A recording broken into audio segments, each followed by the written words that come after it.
Charles Cooper. Say it in a sentence form. I am Charles Cooper. I have a wife and 3 boys. I am 31 years old, and I have been married for 6 months. Woo. 6 months. Woo. Still got that new car smell. I've been married for 40 years, longer than most of these guys have been alive.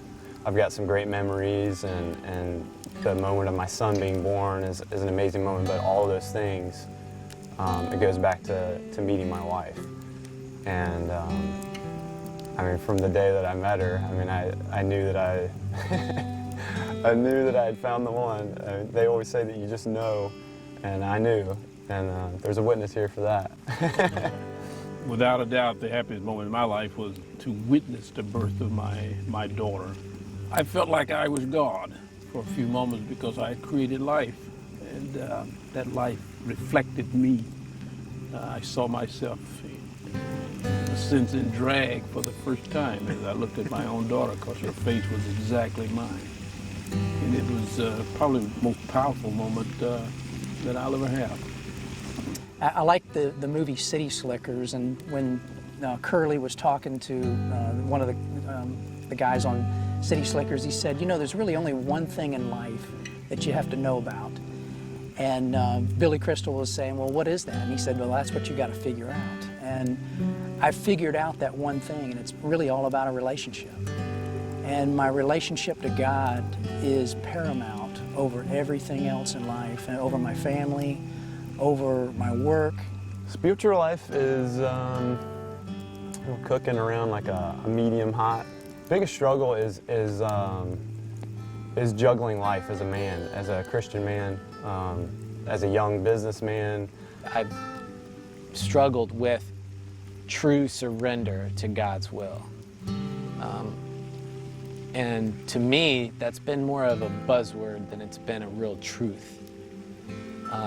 But lately, I've heard that tiny whisper of God very specifically, but almost non-specifically saying, surrender.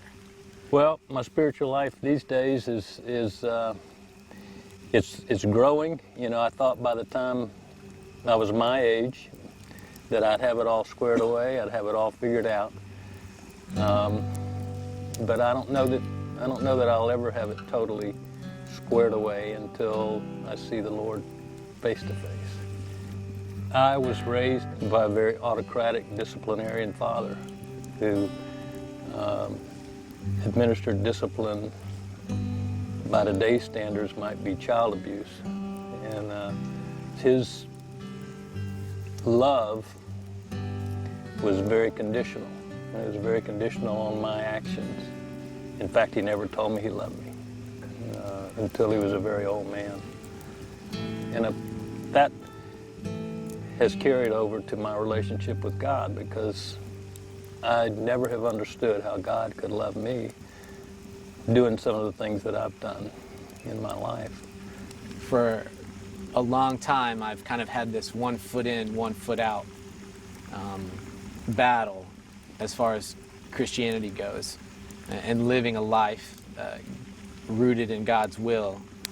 Without Christ, I shudder to think about probably what I would be doing with my life. I don't think it would be good, to be quite candid. Even though I'm not perfect, he still loves me.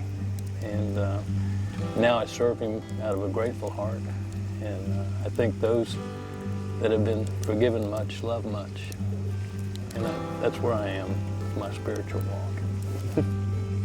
And just being around a fire, or just being with a bunch of guys and just hanging out, it just rejuvenates me and helps me refocus on what's really important. You know, men tell me all the time they just feel like they're having to do life alone. Something happens when men get together and share their lives, and I hope that's what you'll do with each other now as you turn to the questions.